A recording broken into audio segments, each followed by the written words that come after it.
انہیں صرف رمضان المبارک کے ایک مہینے میں تقوی حاصل ہو سکتا ہے، پرہیزگاری مل سکتی ہے۔ یہ شہر طاعات ہے، شہر عبادات ہے۔ شہر کا مطلب مہینہ ہے عربی میں۔ اور دیکھیں کتنی سہولیات تمہارے لیے رکھی گئی ہیں کہ شیطان کے وسوسوں سے محفوظ رکھا گیا، کہ تمہیں مہینہ بھر شیطان اور اس کی ذریت سے، اس کے حملوں سے بچا کر رب تبارک و تعالیٰ نے اس مہینے میں رکھا ہے۔ تو اب میرے عزیزو، تھوڑی سی محنت کی ضرورت ہوتی ہے تاکہ ہمارا دل پاک ہو جائے۔ تھوڑی سی اور محنت اس میں کر لی جائے تو انسان کا باطن پاک ہو جائے۔ تقوی کیا چیز ہے اور اس کا حاصل کرنا کیوں ضروری ہے، میں آپ کو بتاؤں۔ تقوی کا مطلب سب سے اہم چیز یہ ہے، اللہ کا خوف۔ یہ بنیادی چیز ہے، یہ بنیادی چیز ہے۔ اور یہ اگر بنیاد ہے تو ہر عمل میں آپ کے تقوی حاصل ہو جائے گا۔ نماز کیوں پڑھتے ہو؟ نماز ایک ڈیوٹی سمجھ کر کے پڑھتا ہے تو کوئی مسئلہ ہی نہیں اس کا، یعنی وہ ڈیوٹی ادا کر رہا ہے۔ لیکن نماز میں اگر خوف خدا ہے، اللہ کے ڈر سے پڑھتا ہے، یہی تقوی ہے۔ روزہ کیوں رکھ رہا ہے؟ سب محلے میں رکھ رہے تھے، ہم نے بھی رکھ لیا۔ روزہ اس لیے رکھ رہا ہوں کہ لوگ برا نہ سمجھیں، یا اسلام کا ایک حصہ ہے۔ اتنی ہی نیت تھی تو پھر اس نے روزے سے کچھ حاصل نہیں کیا، لیکن اسی روزے کو اللہ کے خوف سے رکھا، یہی تقوی ہے۔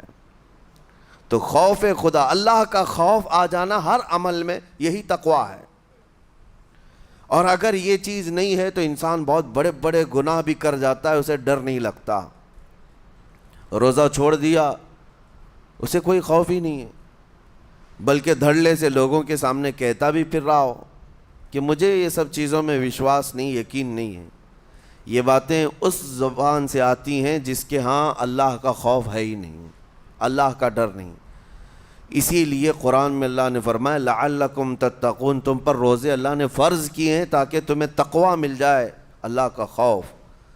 اور یہ کتنی اہم چیز ہے میں آپ کو بتاؤں، خوف خدا۔ خوف خدا کا مطلب کہ اللہ کا ڈر، اللہ کا خوف، یہ تمہاری پوری باڈی کو صحیح کرتا ہے، اندر سے بھی باہر سے بھی۔ خوف خدا، تم ہر قدم پر اگر یہ سوچتے ہو کہ میرا رب مجھے دیکھ رہا ہے، جیسے کہ آپ کو پتہ ہے حدیث پاک میں حضور صلی اللہ تعالیٰ علیہ وسلم سے پوچھا بھی گیا احسان کیا ہے، یعنی نیکی کس کو کہتے ہیں؟ حضور نے فرمایا تم نماز ایسی پڑھو یا عبادت ایسے کرو جیسے تم اللہ کو دیکھ رہے ہو۔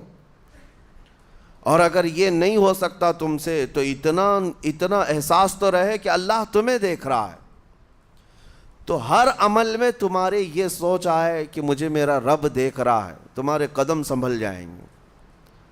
آج آپ مسجد میں بیٹھے ہیں، ادب سے بیٹھے ہیں، حالانکہ ایک آدھے گھنٹے کے بعد جسم کو پھیلنے کی حاجت ہونے لگتی ہے، تھوڑا پیر پھیلا لوں، پیٹھ کو ٹیک دے دوں، نہیں کرتے آپ، اس لیے کہ آپ کو احساس ہے کہ امام صاحب دیکھ رہے ہیں، مفتی صاحب دیکھ رہے ہیں، یا پھر مجمع میں لوگ دیکھ رہے ہیں۔ تو یہاں پر ہمارے دیکھنے کے احساس سے آپ کے پیر نہیں پھیلتے ہیں، آپ پھیل کے نہیں بیٹھتے۔ تو ہم میاں نہ سزا دینے والے نہ جزا دینے والے ہیں۔ یہی احساس اگر اللہ کے دیکھنے کا ہو جائے کہ میرا رب مجھے دیکھ رہا ہے، تو پھر آپ کو کسی نگرانی کی ضرورت نہیں، کہیں کسی سی سی ٹی وی کی ضرورت نہیں۔ اللہ کا خوف اگر بندے کے دل میں آ جائے، وہ ہر لمحے، ہر گھڑی، ہر علاقے میں محفوظ رہتا ہے، اپنے آپ کو محفوظ رکھتا ہے۔ میرے عزیزو، 4 سال کی عمر ہے امام اہل سنت فاضل بریلوی رحمۃ اللہ علیہ، امام محمد رضا خان رحمۃ اللہ علیہ، 4 سال کی عمر میں روزہ رکھ لیا۔ گرمیوں کی شدت تھی، گھرانہ علمی گھرانہ ہے، باپ بھی بڑے عالم دین، دادا بھی بڑے عالم دین ہیں۔ 4 سال کی عمر میں روزہ تو رکھ لیا، اور جب تھوڑی دوپہر ڈھل گئی، اچھوں کی حالت دھوپ کے دنوں میں خراب ہونے لگتی ہے، تو شام ہونے کو قریب تھی کہ ایک کمرے کے اندر دادا محترم نے پوتے کو بند کر دیا اور کچھ پھل فروٹ ساری چیزیں اندر رکھ کر کے دروازہ باہر سے بند کر لیا. کہا بیٹا کھا لینا، میں کسی کو بتاؤں گا نہیں، کسی کو نہیں بولوں گا. 4 سال کی عمر ہے، تمہارا روزہ بھی رہے گا، کھا کر کے تھوڑا پیٹ ہلکا کر لینا. تو یہ دروازہ بند کر کے دادا محترم چلے گئے. کافی دیر کے بعد دروازہ کھلا تو وہ پھل فروٹ ویسے کے ویسے ہیں، بچہ ویسے ہی بیٹھا ہوا ہے. امام احمد رضا رحمۃ اللہ تعالیٰ علیہ، 4 سال کی عمر کی بات کر رہا ہوں. دادا نے آ کر پوچھا بیٹا کھائے نہیں؟ دروازہ بند کر لیا تھا. تو 4 سال کی عمر میں مولانا امام احمد رضا کہنے لگے کھا تو لیتا لیکن ہر گھڑی میرا مولا تو دیکھ رہا ہے، جس کے لیے روزہ رکھا وہ تو دیکھ رہا ہے. یہ ہے تقویٰ، یہ ہے خوف خدا، کہ اگر یہ کسی کے دل میں بیٹھ جائے، اسے لوگوں کو دکھانے کی یا لوگوں کے اسے دیکھنے کی کوئی ضرورت ہی نہیں. میرے عزیزو، تقویٰ حاصل کرنے کا یہ اتنا بہترین راستہ ہے، اتنا بہترین راستہ ہے. آپ روزہ ہیں، کس کو پتہ ہے؟ میں روزہ ہوں، کس کو پتہ ہے؟ یہ راز ہے میرے اور اللہ کے درمیان. آپ روزہ ہیں، یہ راز ہے آپ کے اور اللہ کے درمیان. بہت سارے موقع آپ کے پاس ہیں دن بھر میں، فجر سے لے کر عصر تک. کئی مرتبہ وضو میں جانا پڑتا ہے، باضابطہ آپ کلی کر رہے ہیں، آدھا نگل جاتے، کس کو خبر ہے؟ یا کہیں چھپ کر کے کوئی ہلکی سی چیز چبا لیتے، کس کو خبر ہے؟ اس لیے کہ یہ اندرونی معاملہ ہے، راز ہے. آپ کھا رہے ہیں پی رہے ہیں یا نہیں کھا رہے ہیں نہیں پی رہے ہیں، یہ کوئی دوسرا نہیں کہہ سکتا. آپ کے اور آپ کے اللہ کے درمیان یہ راز ہے. اور آپ بچے ہوئے ہیں، حلق سوکھا ہے شام کے وقت میں، اور پیٹ بھی پیٹ سے لگنے آ جاتی ہے. کام کرنے والے جانتے ہیں کہ شام ہوتے ہی روزے کا اثر کس قدر ظاہر ہوتا ہے. کام کرنے والوں کو زیادہ اثر پڑتا ہے، اے سی میں سونے والوں کو روزہ کہاں پتہ چلتا ہے. لیکن اس وقت بھی وہ نہ پانی کا ایک قطرہ حلق میں ڈالنا چاہتا ہے، نہ کوئی چیز چھپ کر کے چبانا چاہتا ہے. مجھے بتاؤ میرے عزیزو، کیوں اپنے آپ پر یہ تکلیف اور اپنے آپ پر یہ زیادتی کر رہے ہو؟ آپ کو اندازہ ہوتا ہے یہ میں زیادتی نہیں کر رہا، نہ ہی اپنے آپ کو تکلیف میں ڈال رہا ہوں، یہ میرے رب کی رضا ہے، میں اسی پر قائم ہوں. اسی لیے فرمایا گیا کہ جب افطاری کا دسترخوان بچھتا ہے اور پہلے ہی آ کر کے لوگ بیٹھتے ہیں، اور یہ سنت بھی ہے، ایسے نہیں کہ بھاگتے بھاگتے آپ آئے، وقت ہوا کھجور لیے اور کھا گئے. افطاری کے وقت سے تھوڑی دیر پہلے بیٹھ جاؤ. تمہارے دسترخوان پر نعمتیں رکھی ہوئی ہیں، پھل بھی ہیں، میوہ جات بھی ہیں، کچھ کھانے پینے کی چیزیں بھی ہیں، ٹھنڈا شربت بھی ہے. دیکھتے ہوئے بیٹھے ہیں آپ، لیکن ہاتھ نہیں لگاتے ہیں. انتظار ہے وقت کا کہ ادھر سورج کے غروب ہونا ہے اور میری افطار ہونی ہے. اعلان سنتے ہیں، اذان سنتے ہیں، اس کے بعد آپ اٹھاتے ہیں. لیکن اتنی دیر تک آپ خاموش بیٹھے ہیں دسترخوان کے پاس، سارے لوگ دیکھتے رہتے. یہ وہ منظر ہے جس کو فرمایا گیا رب ذوالجلال بھی اپنے بندوں کو دیکھ رہا ہے. رب تبارک و تعالیٰ بھی دیکھ رہا ہے اپنے بندوں کو، اور سارے فرشتوں کو بلا کر میرا مولا اعلان فرماتا ہے یہ میرے بندے ہیں، دیکھو یہ شام کا وقت ہے، ان کے حلق سوکھ چکے ہیں، ان کے پیٹ میں بھوک کی شدت ہے اور ان کے سامنے اچھی نعمتیں پڑی ہوئی ہیں.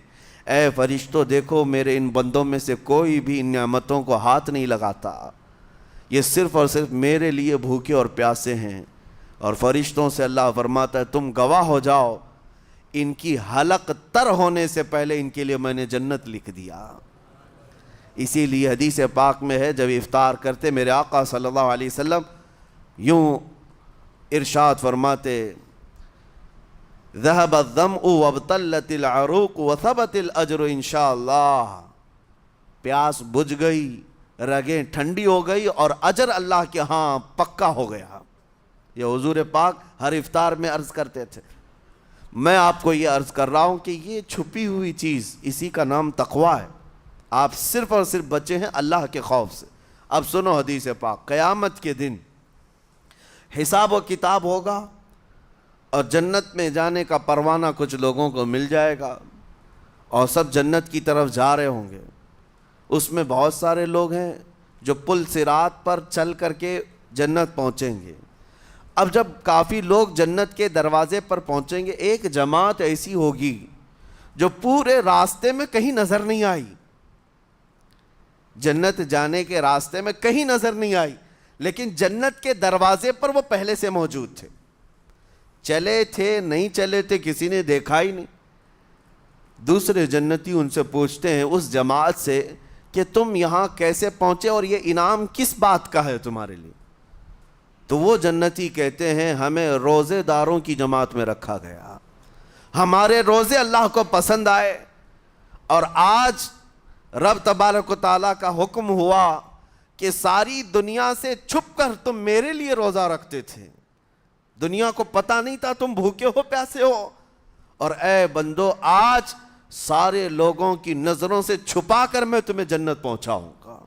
وہ ایک جماعت ایسی ہے جو راستے بھر چلتی ہوئی نظر تو نہیں آئی لیکن جنت میں پہنچ گئی، وہ روزے داروں کی ہے۔ آج یہ تقوی حاصل کرنے کا سب سے بہترین راستہ، اور تقوی کیوں ضروری ہے؟ اب آپ کے روزے سے کچھ حاصل ہوا نہیں ہوا آپ کو دیکھنا بھی ہے، یہ نہیں کہ کیلنڈر کی طرح گنتے جاؤ، 1 ہو گیا، 2 ہو گئے، 3 ہو گئے، ہوتے جائیں گے، یہ دن تو چلتے رہتے ہیں، گنتے گنتے 20 بھی ہو جائیں گے، 25 بھی ہو جائیں گے، 30 بھی ہو جائیں گے۔ روزے گننے کا حکم نہیں، اپنے آپ کو سرچ کرو پھر تھوڑی سی ورزش کرنے کے بعد بندہ ویٹ تول کر کے دیکھتا ہے کم ہوا گھٹا ہے کہ بڑا، ہر دن دیکھتا رہتا ہے۔ ہاں، ورزش کرنے کے بعد پھر ناپ کر کے دیکھتا ہے میرے جسم کا وزن کتنا گھٹا کتنا بڑا۔ ویٹ گین کرنے والے ویٹ لاس کرنے والے دونوں بھی برابر چیک کرتے رہتے ہیں۔ روزہ رکھنے کے بعد تمہیں خود کو بھی چیک کرنا چاہیے کہ میرے اندر اب تبدیلی آئی یا نہیں آئی۔ ایک روزہ رکھا اور پھر رات کو تراویح میں کھڑا ہوا، میرے اندر بدلاؤ کتنا ہے؟ کیا اب اللہ کی آیات قرآن کی سنتا ہوں، میرے آنکھوں سے آنسو آ جاتے ہیں؟ اگر آ گئے ہیں تو اس کا مطلب ہے کہ دل نرم ہو گیا، اس روزے نے اثر دکھانا شروع کیا، اور پھر ویسے کا ویسا ہے، تو اس کا مطلب ہے کہ آپ کے روزے سے آپ کو تقوی نہیں مل رہا ہے، آپ کو تقوی نہیں مل رہا۔ خوف خدا جب آتا ہے تو انسان کا دل موم ہو جاتا، نرم ہو جاتا ہے، اور اللہ کے عذابات سے، جہنم کے خوف سے، قبر کی سختیوں سے وہ رو پڑتا ہے، اس کی آنکھیں بہنے لگ جاتی ہیں، اور جب دل سخت ہوتا ہے پتھر کی طرح تو اسے نہ اللہ کی آیتیں رلاتی ہیں نہ آخرت کا تصور اسے ہلاتا ہے۔ اسی لیے قیامت کے دن کے بارے میں آپ کو بتاؤں، نبی پاک صلی اللہ تعالیٰ علیہ وسلم کی امت کی طرف جہنم کی آگ شعلے لپکاتے ہوئے بڑھتی آ رہی ہوگی، بہت تیزی سے، قریب ہے کہ وہ جہنم کی آگ سب کو اپنے لپیٹ میں لے لیں۔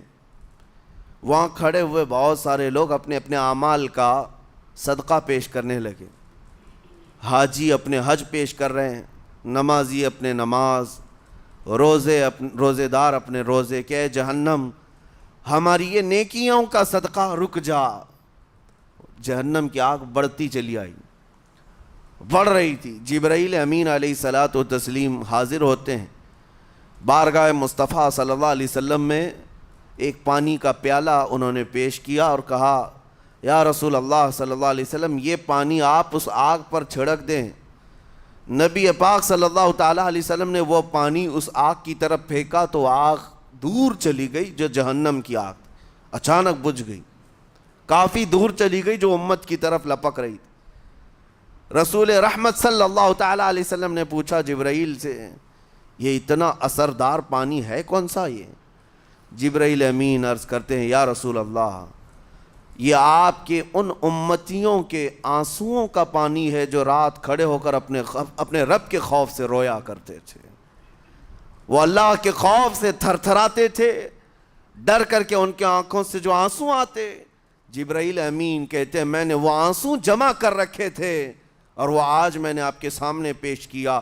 ایک آنسو کا قطرہ جہنم کی آگ بجھانے کے لیے کافی ہے۔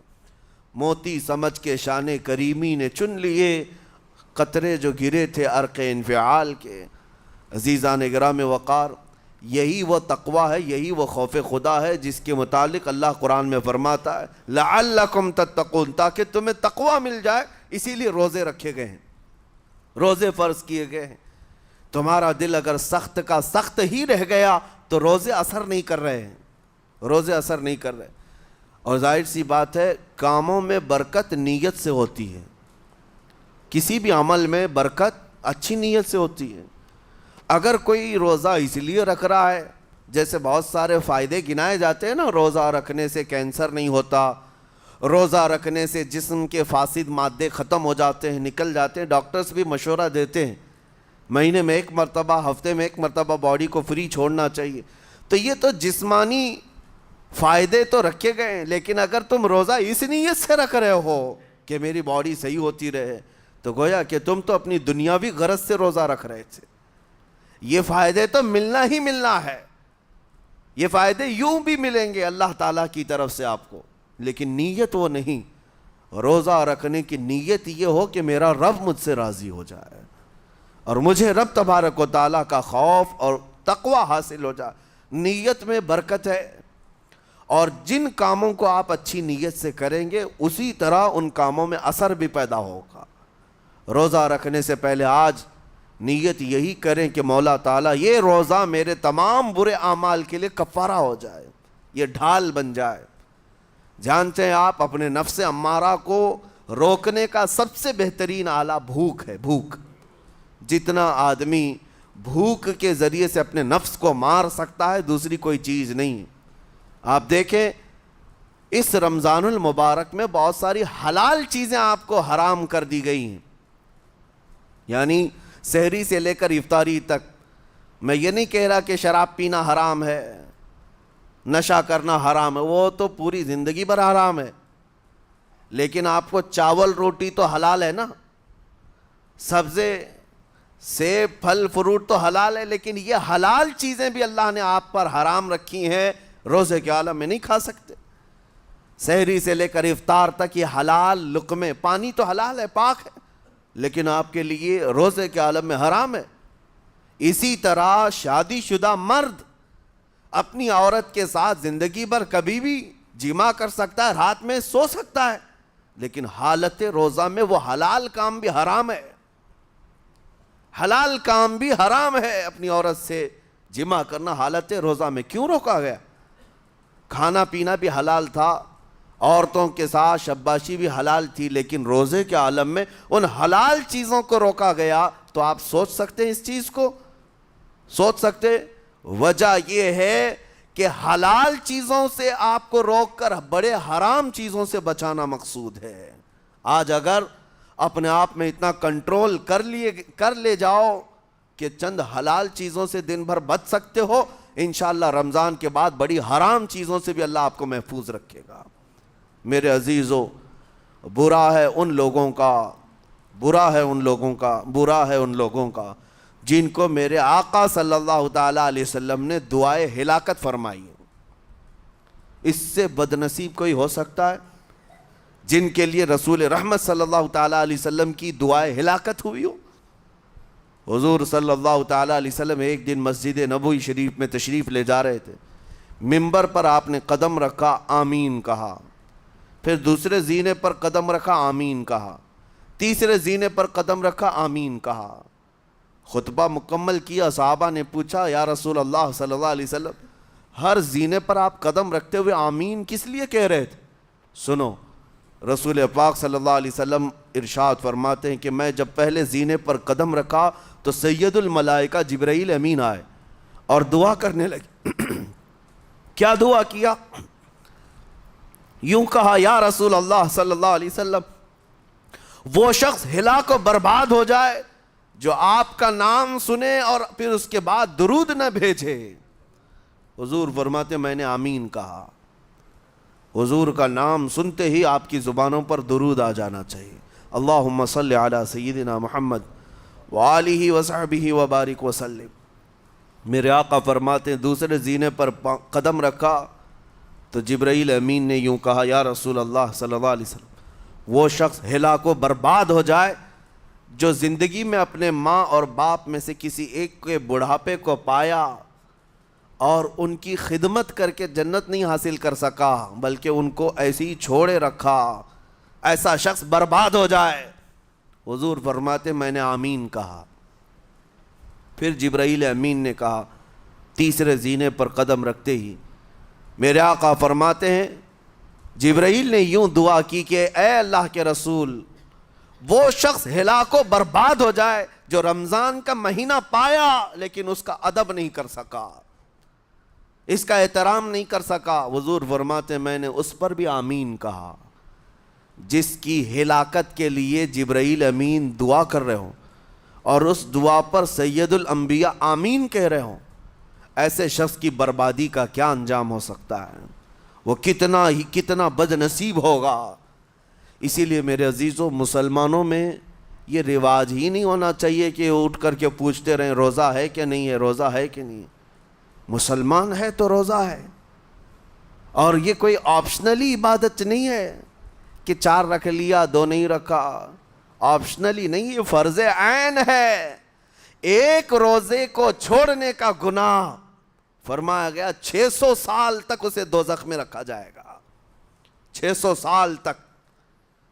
یہ معمولی چیز نہیں ہے، اور جن کے پچھلے روزے قضا ہو چکے ہیں معاف نہیں ہوں گے، تھپڑ مار لیں گال پہ، توبہ توبہ کر لیں، معاف نہیں ہوں گے۔ توبہ تو کرنے کے ساتھ ساتھ قضا بھی کرنا ہوگا، جب موقع ملے سال بھر میں اپنے چھوٹے ہوئے روزوں کو واپس کرنا ہے۔ اس کی اہمیت میں آپ کو بتا دوں، ایک روزہ اگر جان بوجھ کر کے کسی نے توڑا یا چھوڑا تو جانتے ہیں اس کا کفارہ کیا ہے؟ اس کا کفارہ یہ ہے کہ اس کے بدلے میں دوسرے دنوں میں 60 روزے کنٹینیو رکھے۔ رمضان کا ایک روزہ پورا کرنے کے لیے 60 روزے رکھنے پڑ جائیں گے۔